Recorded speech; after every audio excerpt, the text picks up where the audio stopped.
반도체 관련 주식들은 좀 쌉니다. 확실히. 전기전자 관련해서 싼 주식들이 굉장히 많이 포진돼 있습니다.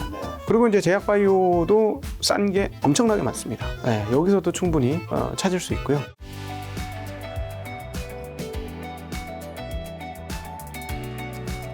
자, 그럼 올해는 혹시 이제 금리 인상 멈추는 게 어떻게 보면 우리 시장이 굉장히 호재일 거고, 또 반대편은 기업 실적 악화 얘기하신 분들 그렇죠. 있잖아요. 어느 힘이 지원자님은 더 셀 거라고 보세요? 그 미국의 S&P 500 기업 중에 약 90개 기업들이 지금 실적 발표를 했고, 그 중에 약 한 60% 정도가 예상보다는 좀 좋게 나오고 있는데, 이게 원래 70% 중반 수준이 평균치입니다. 최근에 평균이. 잘 안 좋게 나온 거예요. 예, 안 좋게 나오고 전년 동기 대비 4.9% 정도 실적이 꺾일 거라고 생각을 하고 있어요. 확실히 지금 실적은 좀 꺾이고 있는 그런 중이고요. 그래서 이제 하반기를 잘 모르겠다라는 겁니다. 왜냐하면 이 금리가 낮은 금리가 아닙니다. 5% 금리면. 그렇죠. 그러면 기업들은 5% 비용 내고 장사하기 시작하는 거거든요.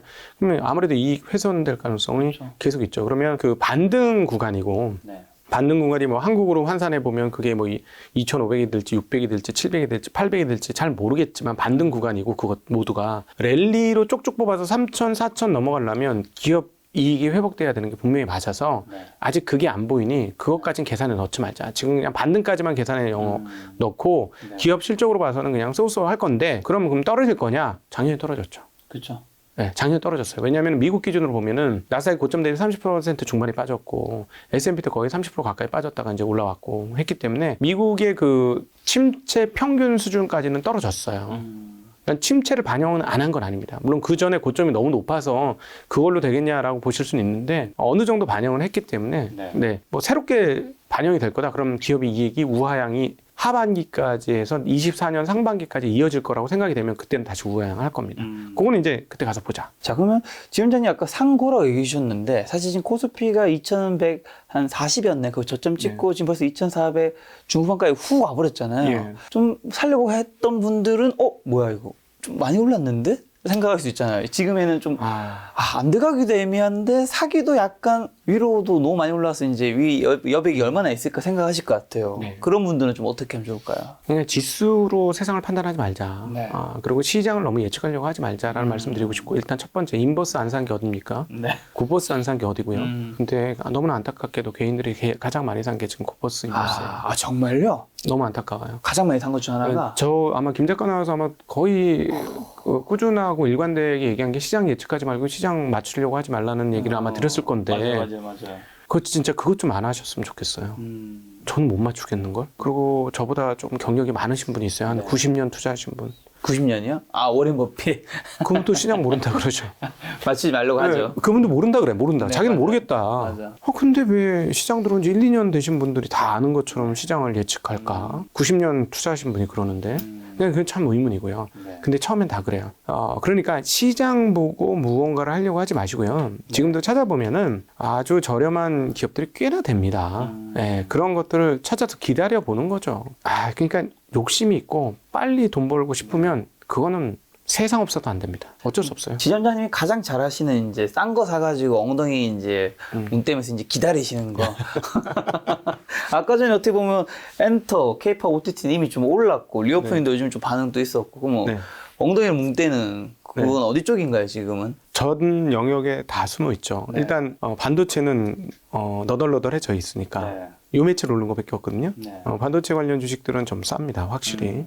그렇고 전기전자 관련해서 싼 주식들이 굉장히 많이 포진돼 있습니다. 그리고 이제 제약바이오도 싼 게 엄청나게 많습니다. 여기서도 충분히 찾을 수 있고요. 근데 이제 일종의 시장의 오라클, 물을 내가 당할 수 있느냐는 그건 운에 맡기세요. 되게 대책 없는 얘기가 될지 모르겠습니다. 어쩔 수 없어요. 운에 맡겨야 돼. 그러니까 내가 전기전자가 좋을 줄 알고 딱 했는데 주식의 신탁이 나한테 호를 안 내밀어. 재수가 없는 겁니다. 근데 그런 재수 없는 일은 항상 자주 있어요. 비일비재하죠.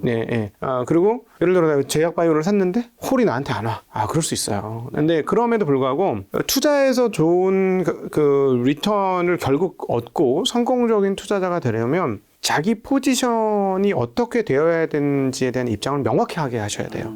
지금 안 돼도 그런 태도가 결국 성공 투자의 길로 여러분을 이끌어 주실 거기 때문에 그거를 지키고 그 일종의 자기 결을 만들어서 투자 철학으로 삼고 그렇게 투자하는 것이 장기적으로는 좋다. 그러니까 이 사람 말 들어서 여기로 휙 가고 저 사람 말 들어서 저기로 휙 가고 이러면 그냥 뭐 게임방 가서 게임하는구나 주식하는구나. 지금 반도체, 전기전자, 제약바이오 안에 이제 싼 것들이 숨어져 있다 하셨는데 그럼 이제 대장주는 여쭤볼게요. 삼성전자는 어떻게 지금 올해 전망하고 계세요? 삼성전자는 그 제 말이 아니라 우리 그 22년 한국 최고의 쪽집게 도사가 한 분 계시죠. 한국은행 이창용 총재.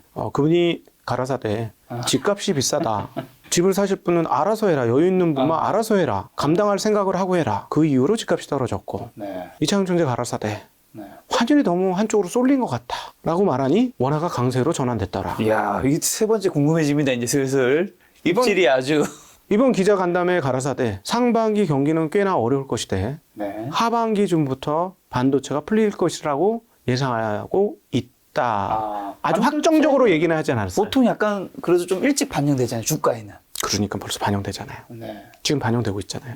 21년 초에 그렇게 모든 사람이 원하던 5만 원대가 왔습니다. 5만 원대 왔을 때는 근데 또 못 사. 너희들이 원하던 5만 원대가 왔는데 왜 그래? 이런 분위기를 만들고 있는 거죠, 지금. 네, 그래서 이 가격은 전 7만 원 이하는 무조건 싸다고 생각했어요. 근데 5만 원대가 올 거라고는 저도 상상을 못 했는데 오더라고요. 항상 주식이라는 게 이렇더라고요. 그래서 맞고 지금 이제 6만 원대 중반을 향해 가고 있는데 뭐 비싼 가격 아닙니다. 갖고 있으신 분들은 엉덩이 딱 붙이고 끝까지 보십시오. 왜냐하면 반도체 턴하는 걸 보셔야 되는데 제가 진짜 이 얘기만 하면 진짜 헛웃음이 나오는데 인텔의 사파이어 레피지가 이제 진짜 나와요.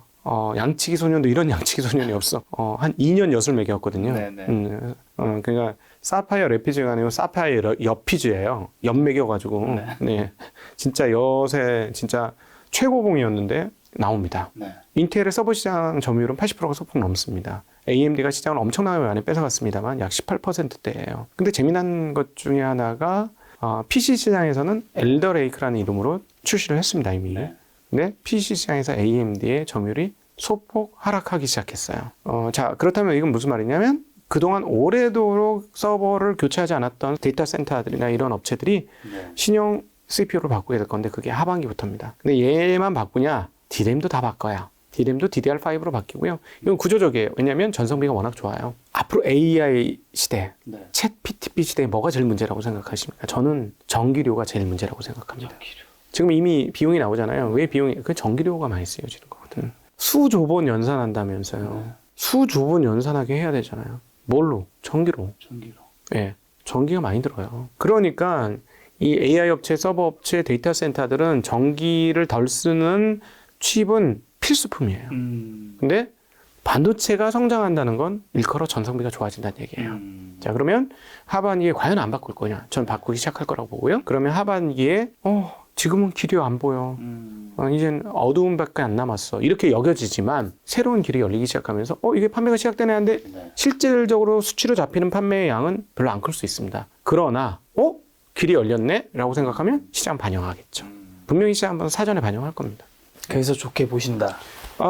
네. 어려운 구간들 최저를 우리가 1분기와 2분기 어느 시점에서 지나갈 거니까 그렇다면 뭐 주가로는 뭐 지금의 반등이 그거를 헤아리고 있는 거 아닌가 하는 생각은 듭니다. 지점장님도 아까 전에 이제 금리 인상이 올해 이제 한두 번 하고 이제 멈출 거라고 보신다고 이제 전망해 주셨는데 금리 때문에 사실 가장 많이 떨어진 것 중에 하나가 이제 네이버, 카카오 같은 인터넷 섹터잖아요. 지금 어떻게 보면 과거 대비, 고점 대비해서는 굉장히 싸져 있는 상태인데 지금 지점장님 이 가격대가 이제 싸다고 보시는지 그리고 금리가 어쨌든 이제 방향이 고점에 좀 머물러도 어쨌든 가파르게 오르는 건 꺾였으니까 이제 이쪽에도 어느 정도 약간 빛이 들 것인지. 워낙 그 많은 사람들이 선호하는 주식이라서 시장성은 탈 겁니다. 개인적으로는 그냥 냉정하게 말씀드리면은 카카오보다는 네이버가 훨씬 더 매력은 더 있다고 봐요. 왜냐하면 얘는 하나잖아. 그렇죠. 근데 카카오는 다 쪼개졌거든요. 많죠. 예, 이익이 다 쪼개진 거예요. 그래서 카카오는 굉장히 파괴력 있는 그 플랫폼이지만 제가 보기에는 내실적으로는 뭐 네이버가 조금 더 낫지 않을까 하는 개인적인 의견이 순수 개인적인 의견을 가지고 있습니다. 그 부분은.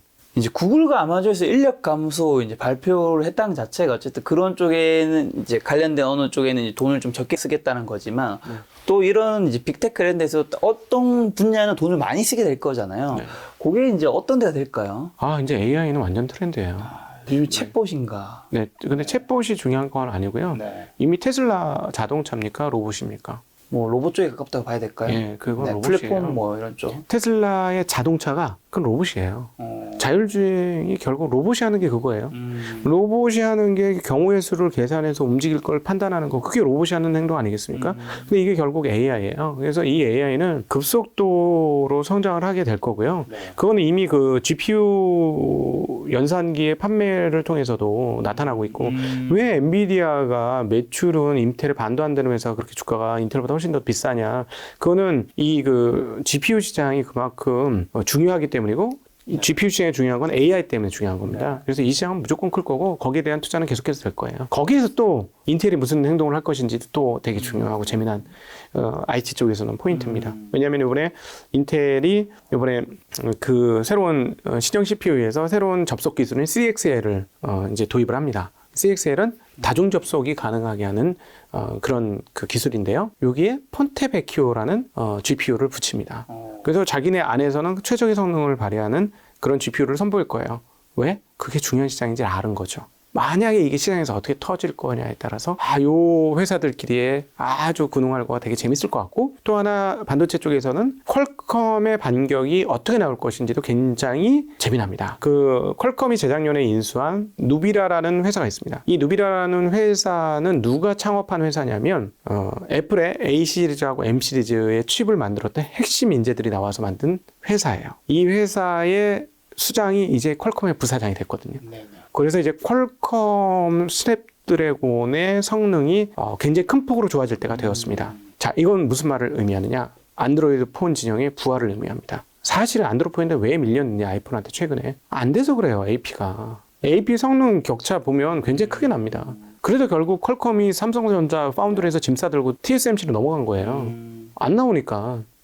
그런데 이제 신형 그 최근에 나왔던 아드레노 740에서의 성능이 굉장히 그 급격하게 좋아집니다. 그리고 요 다음 차기작에서는 아까 말씀드렸던 인수했던 회사의 수장들이 작업한 작품들이 나오기 시작하거든요. 자, 그러면 그동안은 계속 애플한테 수세에 밀려 있었던 그 퀄컴 진영이 치고 나가면서 안드로이드 폰의 핵심 회사인 퀄컴의 AP가 개선되면 안드로이드 폰 진영 전체가 개선될 수 있다라는 점도 굉장히 눈여겨봐야 될 것 같고요. 네. 앞서 제가 이제 전기전자가 되게 저렴하다라고 말씀을 드렸는데, 이 저렴해진 이유 중에 하나가 중국에서의 안드로이드 폰의 계속적인 하락이 있었기 때문에 그런데요. 이제 그 퀄컴의 칩 성능이 개선되게 되면 그동안에 이 안드로이드 폰에 떨어졌던 것들을 개선할 수 있고, 또 하나 중국이 리오프닝 할 때 과연 중국인들이 그동안 안 바꿨던 핸드폰을 바꿀 의향이 없을까도 한번 체크해봐야 될 대목입니다. 그래서 만약에 이 사람들의 고체 수요가 터지게 되면은 그동안에 죽어 있었던 3년 내리 넘게 죽어 있었던 안드로이드 폰 진영의 전기전자 제품 부품주들이 활로를 찾을 수도 있죠. 그것도 한번 재미나게 지켜볼 대목입니다. 예. 저 2020년에는 BBIG가 시장을 주도했잖아요. 네. 21년에는 뭐 메타버스, NFT, 22년에는 이제 태조 이방어. 그럼 이제 2023년에 어쨌든 이 키워드에 돈이 몰렸고, 돈이 몰리면서 뭐 텐베거 나오는 종목도 탄생을 했었는데, 올해 키워드 나올 수 있는 것은 한 뭐 3개 정도 뽑는다면 뭐가 있을까요? 가능성 있는 거. 뭐 한 개만 얘기해 주셔도 되고요. 요즘 에로베오 얘기를 하더라고요. 아, 요즘 조금씩 나오더라고요. 에로베오. 근데 그게 이게 태조 이방원에서 히트 쳐가지고 나온 얘기라서 이런 얘기 나오는 건 조심하시고요. 네. 이런 얘기는. 에로는 에너지, 로봇, 배터리, 우주. 네, 우주. 이런 거는 이제 시세가 안 나면 이런 단어가 안 생겨요. 그러니까 시세가 나서 이런 얘기가 나오니까 항상 조심하시고요. 올해는 의외로 밋밋하게 갈 가능성이 있습니다. 대형주 중심으로. 특별히 이번 상승은. 올해는? 왜냐면 외국인들이 빈집 털이를 왔으니 아, 그렇죠. 뭐부터 털어먹겠어요. 대형주부터 사겠죠. 네, 그래서 의외로 구석탱이 있는 것보다 대표 주식들이 더 잘 될 가능성이 높고, 이미 그렇습니다. 이미 지금 한국 코스피는 8%가 넘게 올라가는데요. 저는 운용을 하잖아요. 고객 자금을. 팔딱팔딱 뜁니다. 시장을 이기지 못해요. 중소형주가 많이 갖고 계시니까. 네, 중소형하고 섞어서 갖고 있으니까 이게 지금 시가총액 상위 12종목에 대한 포트폴리오 포진이 있으면 시장을 앞서가요. 그렇죠. 지금은 걔네들이 더 많이 올랐기 때문에. 근데 그 외곽 사이드에 있는 것들 잘못 잡고 있으면은 얘들 따라갈 수가 없어요. 아니 무슨 하이닉스 하루에 4%씩 올라가고 뭐 어떤 게 5%씩 올라가고 막 이렇게 돼버리니까 굉장히 어렵죠. 오히려 지금은 그 대형주들 중심으로 되었다가 얘들이 어느 적정 수준으로 배부를 정도로 오르고 나면 그 다음으로 이제 중견 중소형주들이 따라갈 가능성은 있지 않을까 하는 생각합니다. 자, 마지막으로 이제 또 촬영하러 이제 다른 곳에 가셔야 되니까 2023년 그럼 주식시장 준비하면서 혹시나 올해 가장 경계할 행동은 뭐라 생각하시는지 그거 하나만 딱 집어주신다면. 시장을 너무 예상하지 마라. 시장이 원하는 대로 안 갈 가능성이 매우 높다. 네. 그리고 랠리로 쭉 갈 시장이 아니니까 네. 고점을 예상하거나 저점을 예상하는 게 거꾸로 타면 수익이 날 장에서 계좌가 다 녹아버릴 수도 있다. 헛물 켤 가능성, 그다음에 물에 빠질 가능성이 매우 높으니까 그건 주의하셨으면 좋겠습니다. 그럼 혹시나 언제쯤 그래도 좀 조심하고 좀 빠져나올 준비를 해야 된다? 올해 이제 가장 이슈가 되는 그 기간은 6월 달이 될 것으로 예상을 합니다. 6월 달에 부채 한도 그 협상 네. 시점이 다가오는데요. 지금 현재 상황이 어떠냐면 미국 정부에서 부채를 발행하지 않고 있습니다. 네. 즉 채권을 발행하지 않고 있어요. 근데 그때 이제 해결되면 다시 채권을 발행하게 될 겁니다. 네. 그러면 채권이 넘쳐나게 되죠. 채권이 넘쳐난다는 건 무슨 말입니까? 채권 가격이 떨어질 거란 얘기고, 채권 가격이 떨어진다는 건 채권 금리가 오른다는 거고, 채권 금리가 오른다는 건 채권 시장이 불안정해진다는 얘기예요. 채권 시장이 불안정하면 주식 시장도 안정하지 못합니다. 그렇기 때문에 6월 달에 저게 어떻게 풀리느냐에 따라서 미국 정부가 구체를 많이 발행하게 될 경우에는 시장이 한번 크게 흔들릴 수도 있으니 그건 꼭 주의하시면 좋을 것 같습니다. 6월 달은 특히 조심해야 한다. 저희 김작가 TV에서 굉장히 오랜만에 사실은 처음으로 이제 풀슈트 넥타이까지 메고 나왔는데 오늘 넥타이 딱 매는 순간 알았어요. 제가 5년 만에 맸거든요. 네. 이 땅에 이제 수많은 넥타이 매시고 출근하시는 직장인 여러분 굉장히 존경합니다. 정말 이게 쉽지 않구나라는. 그리고 저는 당장 다음 촬영부터는 원래처럼 티셔츠 편하게 입고 편한 촬영 또 만들도록 하겠습니다. 오늘 만난 손님은 각산유 지점장님이었습니다. 지금까지 여러분 소중한 시간 함께 해주셔서 정말 감사합니다. 오늘도 김 작가였습니다. 고생 많으셨습니다. 네, 고맙습니다.